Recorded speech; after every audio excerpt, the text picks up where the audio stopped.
Hey gang, David Henry here. Just a quick video to show you how to properly cut strings out of a racket. All you're going to need is just a set or a pair of cutters to do this. Xuron's a good brand you could buy.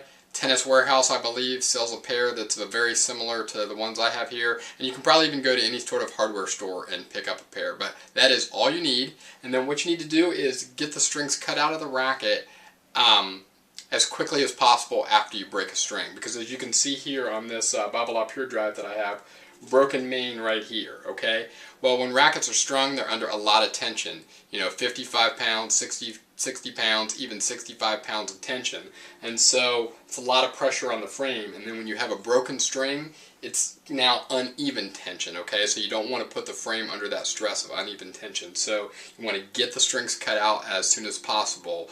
Now, I'm not saying you have to do this right away. If you break a string during a match, walk over and cut them out right away. I'm not saying you have to do it on the first changeover, but what I'm saying is, hey, at the end of the match, if you have a set of these in the bag, cut them out right after the match, or when you get home, cut them out as quickly as possible so you don't put the frame under too much pressure, too much stress for too long.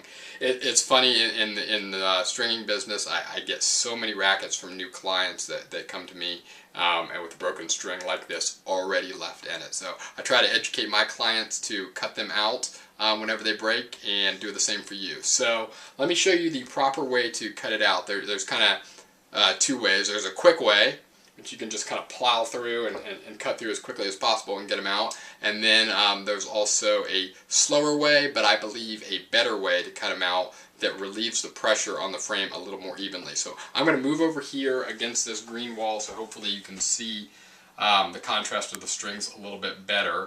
And I'll just show you kind of how I cut out strings, and I recommend you do the same.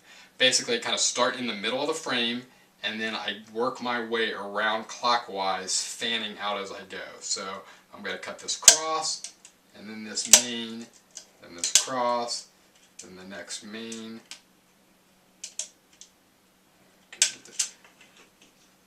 Then the cross, main, cross, main. And you can see I'm just working my way around the racket, cutting them out, fanning around as I go, relieving the pressure evenly on the frame as I work my way around. Main, cross, main.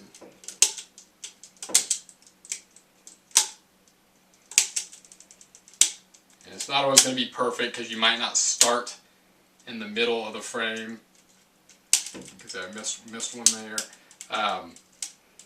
And of course, rackets don't always have the same number of mains and crosses, so it's not going to work out perfectly. But again, just kind of work your way around and cut it out as evenly as possible, and treat your frame as good as you can. So that is it, gang. Thanks for checking in.